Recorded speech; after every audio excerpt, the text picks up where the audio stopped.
ನಮಸ್ತೆ ಫ್ರೆಂಡ್ಸ್, ರಾಜ್ ಜಾಬ್ಸ್ಗೆ ಸ್ವಾಗತ. ಫ್ರೆಂಡ್ಸ್, ಇಲ್ಲಿ ಕಾಣಿಸ್ತಾ ಇದೆ ನೋಡಿ, ಇದೊಂದು ಸಂಪೂರ್ಣವಾಗಿ ಸರ್ಕಾರಿ ಉದ್ಯೋಗಗಳು ಮತ್ತು ಕಾಯಂ ಉದ್ಯೋಗಗಳಾಗಿರ್ತವೆ. ಹಾಗೇನ ಈ ಒಂದು ಹುದ್ದೆಗಳಿಗೆ ಫ್ರೆಂಡ್ಸ್ ತಾಲೂಕು ಪಂಚಾಯತಿಂದ ನೇಮಕಾತಿ ಆಗಿರುತ್ತೆ ನೋಡಿ. ತಾಲೂಕ್ ಪಂಚಾಯತ್ ನೇಮಕಾತಿ ಆಗಿರುತ್ತೆ. ಪುರುಷ ಮತ್ತು ಮಹಿಳಾ ಅಭ್ಯರ್ಥಿಗಳು ಇಬ್ಬರು ಈ ಒಂದು ಹುದ್ದೆಗಳಿಗೆ ಅರ್ಜಿಗಳನ್ನ ಸಲ್ಲಿಸಬಹುದಾಗಿರುತ್ತೆ.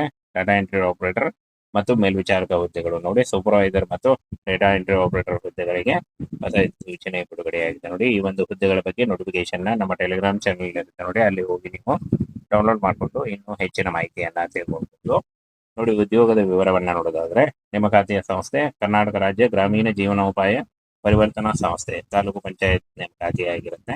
ಹುದ್ದೆಗಳ ಹೆಸರು ತಾಲೂಕು ಕಾರ್ಯಕ್ರಮ ವ್ಯವಸ್ಥಾಪಕರು, ಕ್ಲಸ್ಟರ್ ಮೇಲ್ವಿಚಾರಕ ಮತ್ತು ಡಿಇಒ ಡಾಟಾ ಎಂಟ್ರಿ ಆಪರೇಟರ್ ಹುದ್ದೆಗಳಾಗಿರ್ತವೆ. ಒಟ್ಟು 5 ಹುದ್ದೆಗಳಿರ್ತವೆ. ಇನ್ನು ಉದ್ಯೋಗ ಸ್ಥಳ ವಿಜಯನಗರ ಆಗಿರುತ್ತೆ ನೋಡಿ. ವಿಜಯನಗರದಲ್ಲಿ ನೇಮಕಾತಿ ಮಾಡಿಕೊಳ್ಳಲಾಗುತ್ತೆ. ಅರ್ಜಿ ಸಲ್ಲಿಸುವ ಬಗ್ಗೆ ಆನ್ಲೈನ್ ಇರುತ್ತೆ. ಆನ್ಲೈನ್ ಮೂಲಕ ನೀವು ಅಫಿಷಿಯಲ್ ವೆಬ್ಸೈಟ್ಗೆ ಹೋಗಿ ಅರ್ಜಿಗಳನ್ನ ಸಲ್ಲಿಸಬೇಕಾಗುತ್ತೆ. ಹುದ್ದೆ ವಿವರ ನೋಡಿ.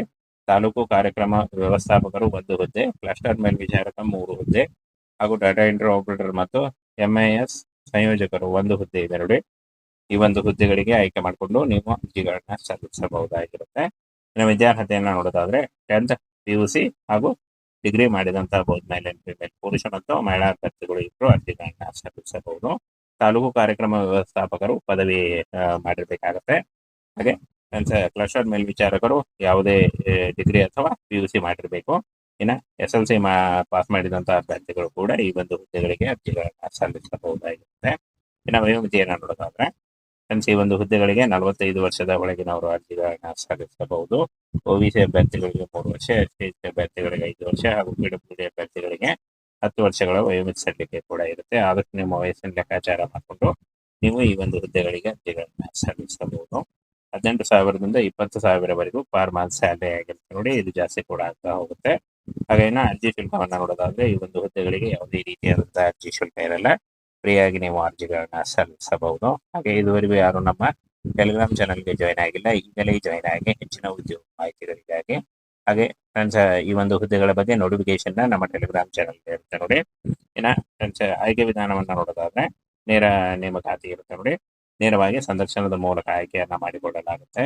ವಿದ್ಯಾರ್ಹತೆ ಮತ್ತು ಸಂದರ್ಶನದಲ್ಲಿ ತೋರುವ ಕಾರ್ಯಕ್ಷಮತೆ ಆಧಾರದ ಮೇಲೆ ಅಂತಿಮ ಆಯ್ಕೆ ಪಟ್ಟಿಯನ್ನ ಸಿದ್ಧಪಡಿಸಲಾಗುತ್ತೆ ಅಂತ ಕೊಟ್ಟಿದ್ದಾರೆ. ಆನಂತರ ಫ್ರೆಂಡ್ಸ್, ಅರ್ಜಿ ಸಲ್ಲಿಸಲಿಕ್ಕೆ 31/5/2026 ಕೊನೆಯ ದಿನಾಂಕ ಆಗಿರುತ್ತೆ ನೋಡಿ. ಹಾಗೆ ಒಟ್ಟು 5 ಹುದ್ದೆಗಳಿದಾವೆ. DO IMS ಸಂಯೋಜಕರ ಹುದ್ದೆಗೆ ಮಾಸಿಕ 20,000 ರೂಪಾಯಿ ವೇತನ ಇರುತ್ತೆ. ಹಾಗೆ ಈ ಒಂದು ಹುದ್ದೆಗಳಿಗೆ ಯಾವುದೇ ರೀತಿಯಾದಂತಹ ಅರ್ಜಿ ಶುಲ್ಕ ಇರೋದಿಲ್ಲ. ನೇರ ಸಂದರ್ಶನದ ಮೂಲಕ ಆಯ್ಕೆಯನ್ನ ಮಾಡಿಕೊಳ್ಳಲಾಗುತ್ತೆ ನೋಡಿ. ಇನ್ನ ಪ್ರಮುಖ ದಿನಾಂಕಗಳನ್ನ ನೋಡೋದಾದ್ರೆ, ಅರ್ಜಿ ಸಲ್ಲಿಕೆ ಆಲ್ರೆಡಿ ಶುರುವಾಗಿದೆ. 31/5/2026 ಅರ್ಜಿ ಸಲ್ಲಿಸಲು ಕೊನೆಯ ದಿನಾಂಕ ಆಗಿರುತ್ತೆ ನೋಡಿ. ಈ ಒಂದು ಕೊನೆಯ ದಿನಾಂಕದೊಳಗಾಗಿ ನೀವು ಆಫಿಷಿಯಲ್ ವೆಬ್ಸೈಟ್ಗೆ ಹೋಗಿ ಅರ್ಜಿಗಳನ್ನ ಸಲ್ಲಿಸಬೇಕಾಗುತ್ತೆ. ಇದರ ಡೈರೆಕ್ಟ್ ಲಿಂಕ್ ಅನ್ನ ವಿಡಿಯೋ ಡಿಸ್ಕ್ರಿಪ್ಷನ್ ಬಾಕ್ಸ್ ಅಲ್ಲಿ ಕೊಟ್ಟಿರ್ತೇನೆ ನೋಡಿ, ಅಲ್ಲಿ ಹೋಗಿ ನೀವು ಅರ್ಜಿಗಳನ್ನ ಸಲ್ಲಿಸಬಹುದು. ಇಲ್ಲಿ ಕಾಣಿಸ್ತಾ ಇದೆ ನೋಡಿ, ಇದೊಂದು ಸಂಪೂರ್ಣವಾಗಿ ಸರ್ಕಾರಿ ಉದ್ಯೋಗಗಳು ಮತ್ತು ಕಾಯಂ ಉದ್ಯೋಗಗಳಾಗಿರ್ತವೆ. ಹಾಗೇನ ಈ ಒಂದು ಹುದ್ದೆಗಳಿಗೆ ತಾಲೂಕು ಪಂಚಾಯತಿಂದ ನೇಮಕಾತಿ ಆಗಿರುತ್ತೆ ನೋಡಿ. ತಾಲೂಕ್ ಪಂಚಾಯತ್ ನೇಮಕಾತಿ ಆಗಿರುತ್ತೆ. ಪುರುಷ ಮತ್ತು ಮಹಿಳಾ ಅಭ್ಯರ್ಥಿಗಳು ಇಬ್ಬರು ಈ ಒಂದು ಹುದ್ದೆಗಳಿಗೆ ಅರ್ಜಿಗಳನ್ನ ಸಲ್ಲಿಸಬಹುದಾಗಿರುತ್ತೆ.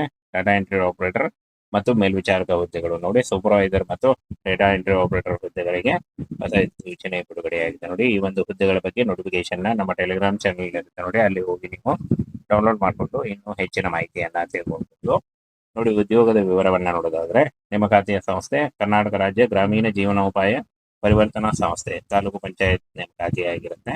ಹುದ್ದೆಗಳ ಹೆಸರು ತಾಲೂಕು ಕಾರ್ಯಕ್ರಮ ವ್ಯವಸ್ಥಾಪಕರು, ಕ್ಲಸ್ಟರ್ ಮೇಲ್ವಿಚಾರಕ ಮತ್ತು DEO ಡಾಟಾ ಎಂಟ್ರಿ ಆಪರೇಟರ್ ಹುದ್ದೆಗಳಾಗಿರ್ತವೆ. ಒಟ್ಟು 5 ಹುದ್ದೆಗಳಿರ್ತವೆ. ಇನ್ನು ಉದ್ಯೋಗ ಸ್ಥಳ ವಿಜಯನಗರ ಆಗಿರುತ್ತೆ ನೋಡಿ. ವಿಜಯನಗರದಲ್ಲಿ ನೇಮಕಾತಿ ಮಾಡಿಕೊಳ್ಳಲಾಗುತ್ತೆ. ಅರ್ಜಿ ಸಲ್ಲಿಸುವ ಬಗ್ಗೆ ಆನ್ಲೈನ್ ಇರುತ್ತೆ. ಆನ್ಲೈನ್ ಮೂಲಕ ನೀವು ಅಫಿಷಿಯಲ್ ವೆಬ್ಸೈಟ್ಗೆ ಹೋಗಿ ಅರ್ಜಿಗಳನ್ನ ಸಲ್ಲಿಸಬೇಕಾಗುತ್ತೆ. ಹುದ್ದೆ ವಿವರ ನೋಡಿ.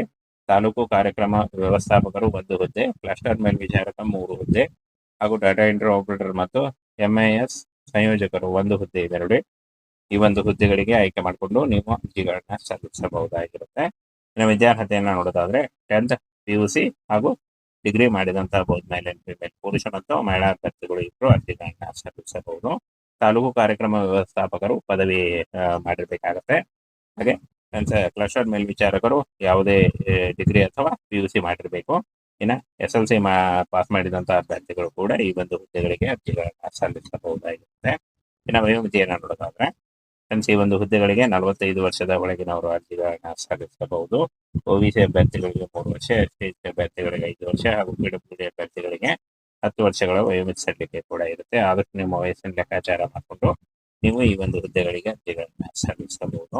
18,000ದಿಂದ 20,000ವರೆಗೂ ಪರ್ ಮಂತ್ ಸ್ಯಾಲರಿ ಆಗಿರುತ್ತೆ ನೋಡಿ. ಇದು ಜಾಸ್ತಿ ಕೂಡ ಆಗ್ತಾ ಹೋಗುತ್ತೆ. ಹಾಗೇನ ಅರ್ಜಿ ಶುಲ್ಕವನ್ನ ನೋಡೋದಾದ್ರೆ ಈ ಒಂದು ಹುದ್ದೆಗಳಿಗೆ ಯಾವುದೇ ರೀತಿಯಾದಂತಹ ಅರ್ಜಿ ಶುಲ್ಕ ಇರಲ್ಲ.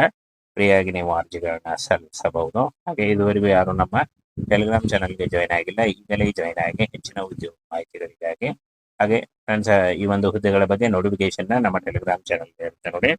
ಇನ್ನ ಫ್ರೆಂಡ್ಸ್, ಆಯ್ಕೆ ವಿಧಾನವನ್ನ ನೋಡೋದಾದ್ರೆ ನೇರ ನೇಮಕಾತಿ ಇರುತ್ತೆ ನೋಡಿ. ನೇರವಾಗಿ ಸಂದರ್ಶನದ ಮೂಲಕ ಆಯ್ಕೆಯನ್ನ ಮಾಡಿಕೊಳ್ಳಲಾಗುತ್ತೆ. ವಿದ್ಯಾರ್ಹತೆ ಮತ್ತು ಸಂದರ್ಶನದಲ್ಲಿ ತೋರುವ ಕಾರ್ಯಕ್ಷಮತೆ ಆಧಾರದ ಮೇಲೆ ಅಂತಿಮ ಆಯ್ಕೆ ಪಟ್ಟಿಯನ್ನ ಸಿದ್ಧಪಡಿಸಲಾಗುತ್ತೆ ಅಂತ ಕೊಟ್ಟಿದ್ದಾರೆ. ಆನಂತರ ಫ್ರೆಂಡ್ಸ್, ಅರ್ಜಿ ಸಲ್ಲಿಸಲಿಕ್ಕೆ 31/5/2026 ಕೊನೆಯ ದಿನಾಂಕ ಆಗಿರುತ್ತೆ ನೋಡಿ. ಹಾಗೆ ಒಟ್ಟು 5 ಹುದ್ದೆಗಳಿದಾವೆ. DO IMS ಸಂಯೋಜಕರ ಹುದ್ದೆಗೆ ಮಾಸಿಕ 20,000 ರೂಪಾಯಿ ವೇತನ ಇರುತ್ತೆ. ಹಾಗೆ ಈ ಒಂದು ಹುದ್ದೆಗಳಿಗೆ ಯಾವುದೇ ರೀತಿಯಾದಂತಹ ಅರ್ಜಿ ಶುಲ್ಕ ಇರೋದಿಲ್ಲ. ನೇರ ಸಂದರ್ಶನದ ಮೂಲಕ ಆಯ್ಕೆಯನ್ನ ಮಾಡಿಕೊಳ್ಳಲಾಗುತ್ತೆ ನೋಡಿ. ಇನ್ನ ಪ್ರಮುಖ ದಿನಾಂಕಗಳನ್ನ ನೋಡೋದಾದ್ರೆ ಅರ್ಜಿ ಸಲ್ಲಿಕೆ ಆಲ್ರೆಡಿ ಶುರುವಾಗಿದೆ. 31/5/2026 ಅರ್ಜಿ ಸಲ್ಲಿಸಲು ಕೊನೆಯ ದಿನಾಂಕ ಆಗಿರುತ್ತೆ ನೋಡಿ. ಈ ಒಂದು ಕೊನೆಯ ದಿನಾಂಕದೊಳಗಾಗಿ ನೀವು ಆಫಿಷಿಯಲ್ ವೆಬ್ಸೈಟ್ಗೆ ಹೋಗಿ ಅರ್ಜಿಗಳನ್ನ ಸಲ್ಲಿಸಬೇಕಾಗುತ್ತೆ. ಇದರ ಡೈರೆಕ್ಟ್ ಲಿಂಕ್ ಅನ್ನ ವಿಡಿಯೋ ಡಿಸ್ಕ್ರಿಪ್ಷನ್ ಬಾಕ್ಸ್ ಅಲ್ಲಿ ಕೊಟ್ಟಿರ್ತೇನೆ ನೋಡಿ. ಅಲ್ಲಿ ಹೋಗಿ ನೀವು ಅರ್ಜಿಗಳನ್ನ ಸಲ್ಲಿಸಬಹುದು.